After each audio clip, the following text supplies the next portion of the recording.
విజయానంద్ గారు, పంట పెట్టుబడి సాయం దానికోసం వాళ్ళ రాష్ట్ర రైతాంగం కొన్ని లక్షలాది మంది రైతులు వెయిట్ చేస్తున్నారు. సో ప్రభుత్వం చెప్పిన లెక్కల ప్రకారం 3-4 ఎకరాలకు కూడా అందిందా ప్రాపర్గా అంటే అది అందని పరిస్థితి.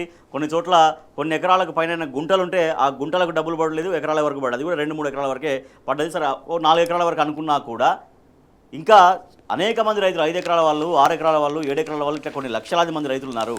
సో మార్చి 31 లోపు పడతాయంటే ఇవాళ డెడ్ లైన్ లాస్ట్ అయిపోయింది. సో ఇక పడే పరిస్థితే లేదు. మళ్ళీ దానికి మోక్షం ఎప్పుడు, త్వరలో అంటే ఆ త్వరలో అనేది దానికి ఎప్పుడు అనేది అర్థం కాని పరిస్థితి. దురదృష్టం ఏంటంటే రాష్ట్ర ప్రభుత్వ పెద్దలు స్వయాన ముఖ్యమంత్రి గారే ఆ, అధికారిక వేదికల మీద లేదంటే అసెంబ్లీ వేదికగానే ఆ, అబద్ధాలు బహిరంగంగానే మాట్లాడుతున్నటువంటి ఒక కొత్త ధోరణి తెలంగాణ రాష్ట్రంలో మనం అందరం అనుభవిస్తున్నాం. అదొకటి చాలా బాధగా ఉంది. ఒకవేళ ప్రభుత్వానికి ఆర్థిక పరమైన ఇబ్బందులు ఉంటే వాళ్ళు కొంత ఆర్థిక పరంగా ఇబ్బంది ఉంది, మాకు సహకరించండి అని విజ్ఞప్తి చేసుకొని తర్వాత వాళ్ళకి అనుకూలంగా ఉన్నప్పుడు కొన్ని కొన్ని డబ్బులు ఇస్తే ఇవ్వచ్చండి. ఇప్పుడు ఎప్పుడైనా ప్రభుత్వానికి ఆర్థిక ఇబ్బంది ఉన్నప్పుడు కొంత రిక్వెస్ట్ చేసుకొని ప్రజలను కన్విన్స్ చేయొచ్చు.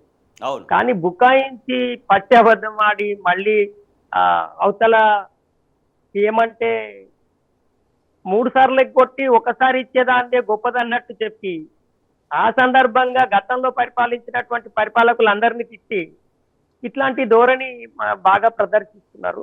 నిన్నటి సభలో కూడా ముఖ్యమంత్రి గారు చాలా ఫ్రస్ట్రేషన్ గా గత ప్రభుత్వాన్ని బాగా తిట్టి 6 కిలోల బియ్యం ఇప్పుడు ఎగగొట్టిన 12,000 లేకపోతే 4 ఎకరాలకైతే దాదాపు ఎకరాన పాత లెక్కకు వేసుకున్న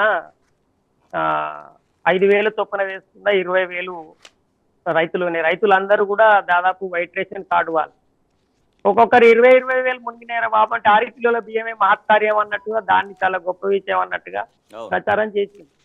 ఇట్లా రైతుల విషయంలో చాలా సార్లుగా అత్యంత పెద్ద ఘోరం ఏంటంటే ఇప్పుడు ఈ రుణమాఫీ చేసినామని చెప్తున్నప్పుడు దానిలో రుణమాఫీ రైతు బంధువు ఇయ్యనటువంటి వాటితో కొంత సగం మట్టుకు మాత్రమే రుణమాఫీ జరిగింది. అంతేకాకుండా 1,500 కోట్లు రైతు బీమా చెల్లించింది గత ప్రభుత్వం. ఈ ప్రభుత్వం రైతులకు చెల్లించినటువంటి బీమా చెల్లించలేదు.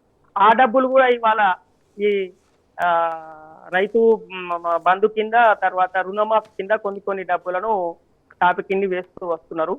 అయితే ప్రభుత్వం ఏం చేయాలంటే ఈ ఒకవేళ లేకపోతే చెప్పుకోవాలి, మాకు కొంత టైం పడుతుంది, మేము ఇప్పుడే వచ్చినాము, మేము కొద్దిగా అనుభవం లేదు, కొంత మాకు టైం పడుతుంది ఇట్లా చెప్పాలి. కానీ బుకాయించి అబద్ధాలు ప్రచారం చేసి చేయడం చాలా దారుణం. నేను ఒక దగ్గర చూసిన ఒక మహిళా రైతు కూరగాయలు అమ్ముతూ ఒక ఏదో యూట్యూబ్ ఛానల్ కి ఇంటర్వ్యూ ఇస్తూ మీకు రైతు బంధు వచ్చిందా అంటే మాకు రాలేదు, అంటే మీకు ఎన్ని ఎకరాలు ఉంటుంది అంటే 6 ఎకరాలు ఉంటుంది అని ఆమె చెప్పింది. 6 ఎకరాలు ఉన్నటువంటి రైతు కూరగాయలు అమ్ముకొని బతుకుతుంది తెలంగాణ.